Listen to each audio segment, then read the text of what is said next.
We'll move to the regular agenda now. The first item is to receive a presentation from Joe Morrissette, the State of North Dakota Director of OMB, and this is in regard to how House Bill 1176 works and to educate us and everyone else as to how it applies as we look forward to budgeting our final budget adoption.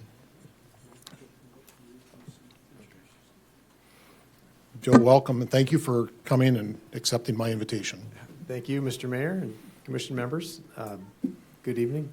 Pleasure to be here. I've been in front of a lot of legislative committee meetings over the last 30 years, but this is my first Bismarck City Commission meeting, so I can check that off the bucket list. But happy to be here and speak a little bit to 1176. It was an important piece of legislation from the last legislative session, and I was honored to be a part of the work that went into it with Governor Armstrong and the legislative leadership. And so I'll just give kind of an overview, speak a little bit to what it means at the local budgeting level and kind of what it means to individual taxpayers, because I know that there is some confusion about that. So happy to answer any questions as I go. So 1176, it does four primary things in a lot of statutory changes, but the main thing it does is it increases that primary residence credit that we've had in the prior year at a level of $500. It increases that to $1,600. It provides a dedicated funding source for that. So, of course, from my perspective as budget director at the state, that how we fund that, it was an important piece of this package.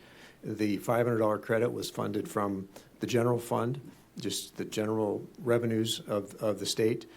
This is funded from the legacy fund, so it ties it directly to the earnings of the legacy fund, and that stream will grow over time. And then, of course, the challenging part that you all are dealing with is the 3% cap, the reform piece where it imposes this 3% cap on not just cities but all political subdivision budgets, not the overall budget. I'll speak to that in a bit. And then it provides, kind of an incentive for prudent budgeting and not necessarily maxing out that 3% cap by saying if you don't use all that 3% authority, if you levy something less than that maximum 3%, you can carry over that unused levy, perhaps to build that up for something in the future where you need that additional authority and levy that additional authority once every 5 years. So the funding source, the Legacy Earnings Fund, is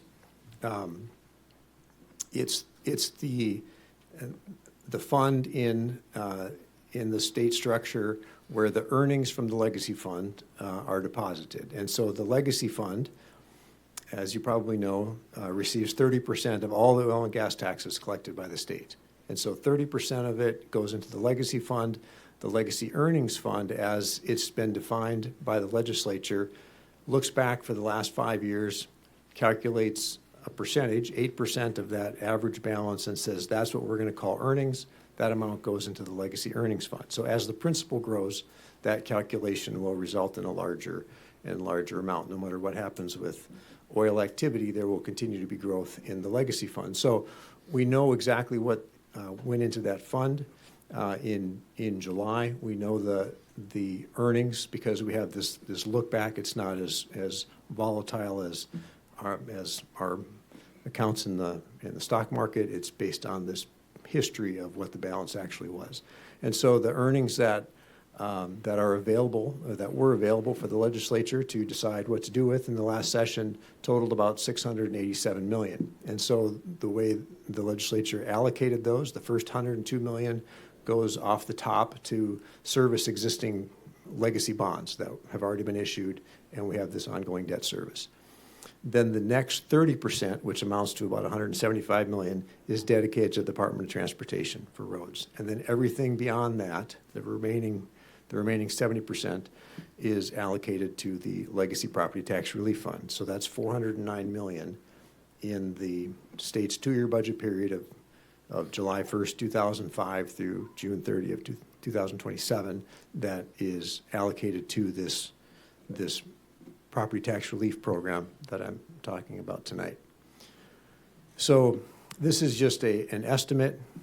It assumes that the legacy fund is going to continue to earn an average of about 6.5%, which is what the actuaries assume for our pension fund, and that oil revenues are going to stay about the same in the near future.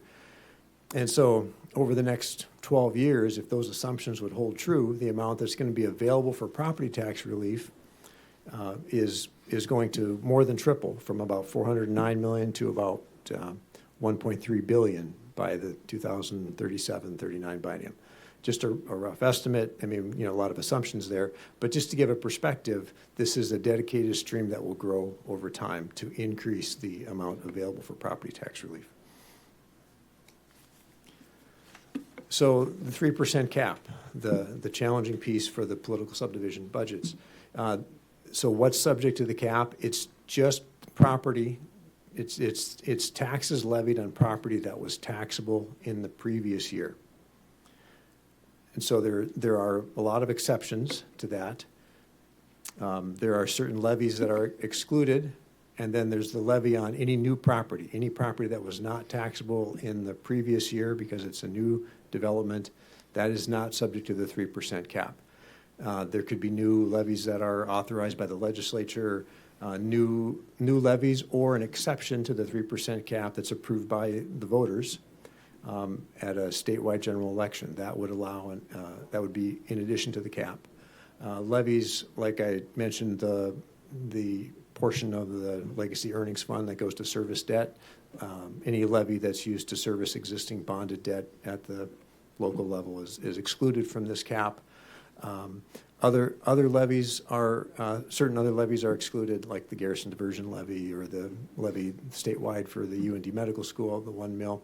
And then any funding from any source that's not property taxes is not at all subject to the 3%. So to illustrate that, here is a kind of a hypothetical city budget. A variety of revenue sources, right? The kind of darker blue color is the portion of the budget in this example, an $89 million budget, $32 million coming from property taxes in the current year. Also revenue that comes from lodging taxes and other fees, $20 million in this example. If that would be estimated to grow by 5% in the next budget, that is not subject to the 3% cap. The little gold sliver on in the 25 tax year, assuming like $1 million of additional revenue from new property that wasn't taxed in the prior year, that's outside the 3% cap. And then sales tax, in this example, the city's got a local option sales tax that generates $37 million out of their $89 million budget. If that's expected to grow by 5% in the next budget year, that's not subject to the 3% cap. So just to illustrate, in this example, the city budget could grow from $89 million to $94 million, have 6% growth, and still fall within that 3% cap, because the 3% cap only applies to the property tax levy on property that was taxed in the prior year. So, of course, it's not, the math isn't quite as simple as just taking 3% on a sliver of the budget. There is a calculation in law that allows a city or any political subdivision to take the highest of two alternate calculations. So in law, it's referred to as a base year levy or an adjusted year levy. So the base year levy is a look back to kind of account for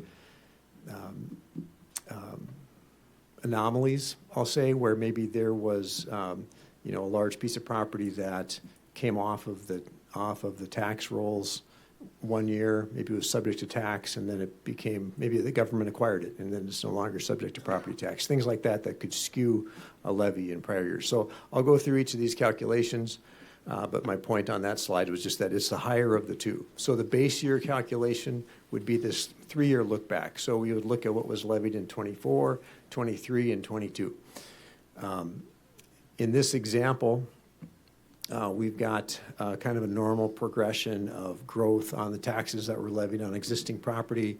And then we'd have some exclusions that I talked about. We'd have some levies that are not part of the cap, changes in what's taxable property. But we've got a normal progression. We've got 16 million levied in 22, 17.5 in 23, and then 20 million in 2024. If we had, something different, if we had a higher levy in 23 because of some change in the city's needs or some change in what was taxable, subject to tax, we would pick the highest of whatever year was in that 3-year period. In my example, it's just the prior year. But we would take that, in this example, the 20 million, times the 3%, which would add 600,000. So we would have a base year calculation of 20.6 million. And then we would compare that to this adjusted year calculation where we allow for changes in taxable value, including new property. So based on my example, I've got a typo over there, but it's if we have 20 million in taxes levied and assume an 80 mil levy, we'd have taxable value of about 250 million in this city. If we assume that there's some growth, in this case, 1.5% of new growth, we'd have 3 million in new taxable value, and then maybe we've got some changes in what's exempt from taxation, and so we adjust for that based on how it's defined in law. So we would have an adjusted year taxable value of 252 million. We would take that times the 80 mils that the city levied in the prior year, and then we would increase that by 3%. And so that, in this example, would give a adjusted year calculation of 20.765 million about. So my point being, we do those two calculations and we take the highest of those two, whatever is most beneficial to the city. So it makes the math a little more complicated, but it does provide some ability to adjust and allow for changes in taxable value. So in this case, the adjusted year levy yields a higher calculation, so the city would use that amount. 20,764,800 would be the budget limit. That would be the limitation on the maximum amount that could be levied on property taxes. So then the question is, what does that do to the mill rate, right? The rate of taxation, because if the overall budget can't grow by more than 3%, that doesn't limit how taxable value is going to grow. Taxable value by a constitution should reflect the true and full value of the property in the political subdivision. So in this example, we would have growth on existing property of, I'll say 5%. So that would take our taxable value from 250 million to 262.5. And then if we have new property growth, the 3 million that I referenced before, we would add that in. We would make adjustments for other changes in taxable property, and we'd get to this 264.5 million taxable value. But our budget limit is $20,764,800. So to calculate our new mill rate, we would just take that budget limit divided by our taxable value, and in this case, that would give us 78.5 mils, where we levied 80 mils before. So anytime, in my example, we've got property value that's growing by about 5%, more than the 3% cap. Anytime it grows by more than the 3% cap, levies are going to have to come down.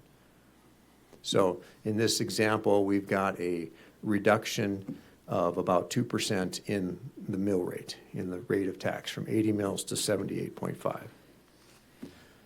So the mill rate, of course, is applied uniformly to everybody. What's not uniform is taxable value changes. My house might change in value more than someone else's house, depending on the opinion of the appraiser and the market conditions in the location that I live. So I've got an example here of 4 different houses. So and again, the math isn't always simple when we talk about taxable value, right? If we have a house that's valued at $300,000, to get to assessed value, we take that times 50%. To get to taxable value, we take that times 9%. So we get to $13,500 is our taxable value. That's what we're applying the mill rate to. So in 2024, all these houses had the same taxable value, $13,500, based on a $300,000 house. But each of these scenarios changes differently. Our taxable value on property A goes up by 1%.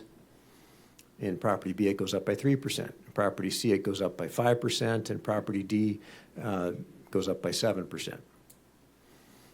Our mill rate, again, I'm using hypothetical numbers here. I said our city mill rate was going to go from 80 mills to 78.5.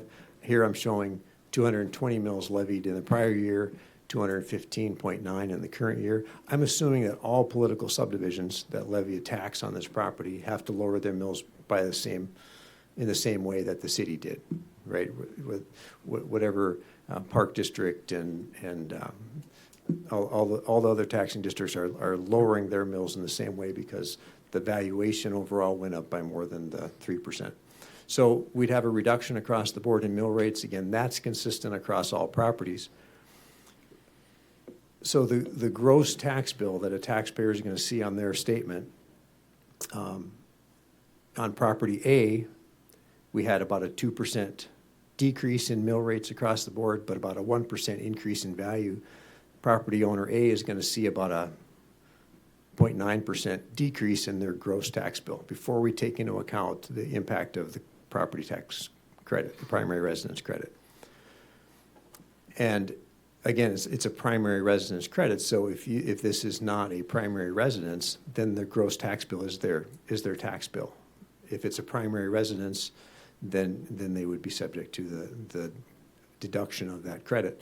In property B, we've got a change in valuation of about 3%, but again, we had a decrease overall in the mill rate of about 2%, so this person is going to see an increase in their tax bill of about 1.1%. Property C, we had valuation increase of 5%, mill reduction of about 2%. Their bill is going to go up about 3%. So you're probably not going to hear from any of those folks. Property D had a valuation change of about 7%, mill reduction of about 2%. Their bill went up by 5%. So my point is that the 3% cap does not apply to the individual taxpayer. The 3% cap applies on the city budget, and the impact on the individual taxpayer is going to depend on their own situation and their own change in assessed value. The very bottom line that the taxpayer is going to see, though, is going to be a significant reduction for everybody who's subject to the primary residence credit, because that was $500 last year. It's going to be $1,600 this year. So in all of my examples, taxpayers that are getting that credit are going to see an overall reduction of 38 to 45%. Again, this is a hypothetical example based on a $300,000 house, but I think that illustrates the impact. So I'd be happy to answer any questions. That's kind of my overview of the bill and how it might affect individuals. Are there any questions for Joe?